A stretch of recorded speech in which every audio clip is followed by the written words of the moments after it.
तेच आपण राम सातपुतेंबद्दल आता पुन्हा जर सांगायचं झालं तर राम सातपुतेंची खरं तर प्रतिक्रिया आलेली आहे। म्हणजे जे राम सातपुते खरं तर लोकसभा आणि विधानसभेला पराभवाच्या छायेत पराभवाच्या गर्तेत होते, ज्यांना खरं तर कायम टीका केली जायची की बाहेरचा माणूस येऊन सोलापूर जिल्ह्याचं राजकारण कसं फिरवेल, आणि त्याच्यावरती खरं तर टीका केली जात होती। कारण ते जे शह देत होते किंवा ते ज्यांच्या विरोधात लढत होते ते सोलापुरातलं आणि माळशिरस माढा या परिसरातलं खरं तर एक नामांकित असं नेतृत्व होतं, ते म्हणजे मोहिते पाटलांचं घराणं। आणि त्यामुळे ज्यावेळेस खरं तर एखाद्या प्रस्थापित लोकांविरुद्ध जेव्हा एखादा नेतृत्व उभं करतं, म्हणजे भाजपनं तो प्रयत्न केला खरं तर राम सातपुतेंच्या रूपानं, पण ते कुठेतरी अपयशी होताना दिसले। पण त्यांना आता नगर जिल्हा परिषद आणि पंचायत समितीच्या निवडणुकीत मात्र कुठेतरी राम सातपुतेंच्या बाबतीत ही चांगली बातमी आहे किंवा गुड न्यूज आहे की त्यांची पत्नी हे विसरून चालणार नाही की 2019 मध्ये जेव्हा राम सातपुते माळशिरस मध्ये निवडून आले त्यावेळेस मोहिते पाटील भाजपमध्ये होते आणि ती जागा जी आहे ती आरक्षित होती अर्थात।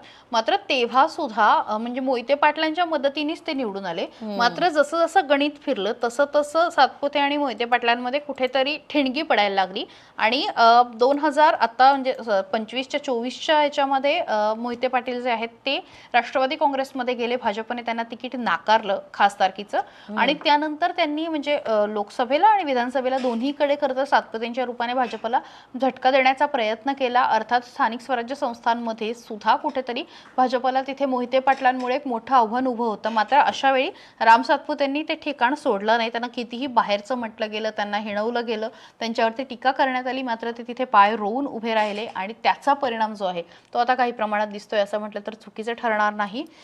यासोबतच इतर सुद्धा काही अपडेट आलेले आहेत। कोमल, तू देतेस? येस, पंढरपूरच्या खरं तर पंढरपूर आणि आपण आता खरं तर सांगोला